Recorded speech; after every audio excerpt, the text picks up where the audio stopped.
तुम्हाला पण वृंदावनला जायचं आहे का? पण प्रॉपर प्लॅन कसा करावा हे समजत नाही आहे. तर चला आजचा आपला प्रवास बघू. आजच्या आपल्या प्रवासाची सुरुवात मुंबईपासून झालेली आहे. चला तर आम्ही चाललो आहे वृंदावनला मुंबईमधून. सकाळी सकाळी आम्ही मुंबईमध्ये पोहोचलो. सकाळचे 6 वाजले होते. दादरमध्ये आम्ही पोचलो होतो. तर फ्रेश झालो. तर आम्ही इकडे तिकडे फिरतोय कारण आम्हाला सकाळी सकाळी खायला काय मिळत नव्हतं. आम्ही पानसट चहा पिला आणि सुरुवात केली. नंतर आम्हाला समोसा मिळाला आणि चोकोलावा केक मिळाला. हा जो समोसा बघताय तुम्ही तो आम्ही सकाळी 7 वाजता खायला घेतला आणि चक्क ह्या मुंबईमध्ये एवढासा समोसा तुम्हाला 50 रुपयाला मिळतो आहे. कारण मुंबई म्हटली की महागाई आलीच. तर थोडं तिथेच थांबलो. मग थांबून तिथे समोसा खाल्ला आणि चोकोलावा केक खाल्ला. केक खाल्ल्यानंतर थोडीशी एनर्जी आली कारण शुगर असल्यामुळे थोडीशी एनर्जी असतेच. मग तिथून पुढं आमचा प्लॅन ठरला की कॅब बुक करू. कॅब बुक करून आम्ही निघालो एअरपोर्टला, मुंबई एअरपोर्टला.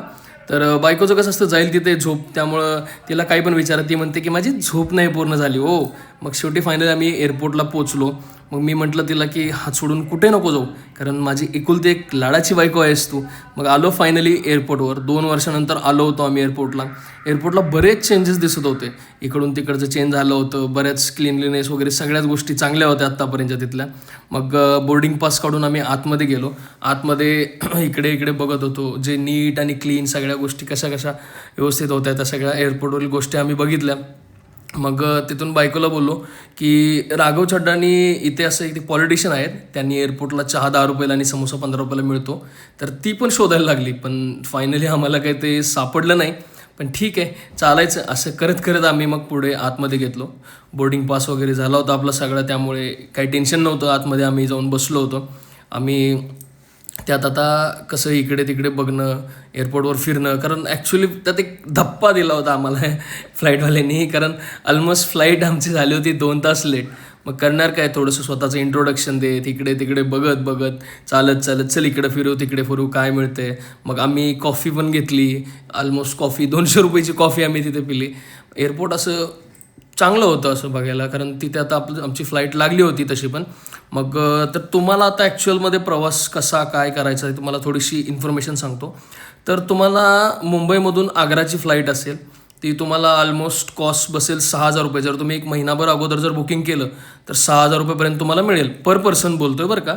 आणि तिथून पुढे मग तुम्ही आग्राला ज्या वेळेला उतराल तर आग्रामधून तुम्हाला एखादी कॅब करायला लागेल. जसं की तुम्हाला आग्रामधून 60 किलोमीटर मथुरा पडतं, तर मथुरापर्यंत तुम्हाला एखादी कॅब करायला लागेल.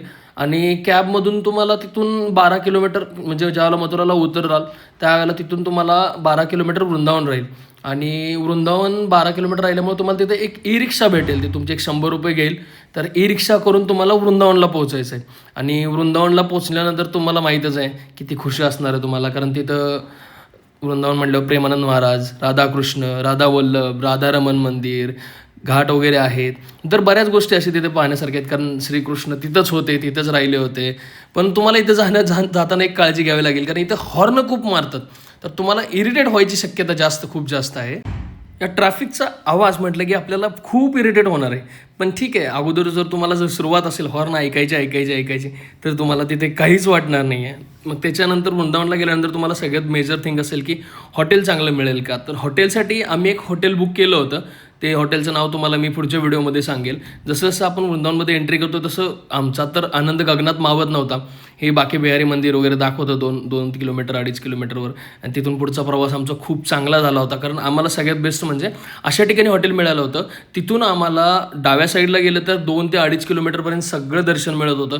उजव्या साईडला गेलं की तिथं केलीकुंज म्हणून प्रेमानंद महाराजांचा आश्रम होतं, ते ऑलमोस्ट 1.5 किलोमीटरवर होतं. तिथून जे सोबरीकुंड होतं ते ऑलमोस्ट आम्हाला 2.5 किलोमीटरवर पडत होतं. तर अशा सगळ्या गोष्टी आम्हाला सगळ्या जवळजवळ मिळाल्या, कारण आपल्याला हॉटेल चांगलं मिळालं होतं. जर तुम्हाला पण ते हॉटेल पाहिजे असेल, हॉटेलचं ॲड्रेस वगैरे पाहिजे असेल, तर तुम्हाला मी नेक्स्ट व्हिडिओमध्ये पूर्ण सगळ्या गोष्टी दाखवणार आहे. आजचा आमचा सुरुवातीचा प्रवास तुम्हाला कसा वाटला सांगा. आणि जर तुम्हाला वृंदावन जर प्लॅन करत असाल तर इथून पुढचा जो प्रवास आहे आमचा तो तुम्ही बघण्यासाठी माझ्या चॅनलला नक्की सबस्क्राईब करा आणि पुढचे व्हिडिओ नक्की लाईक करा, म्हणजे नेक्स्ट व्हिडिओ टाकायला मला पण आनंद येईल. Thank you so much.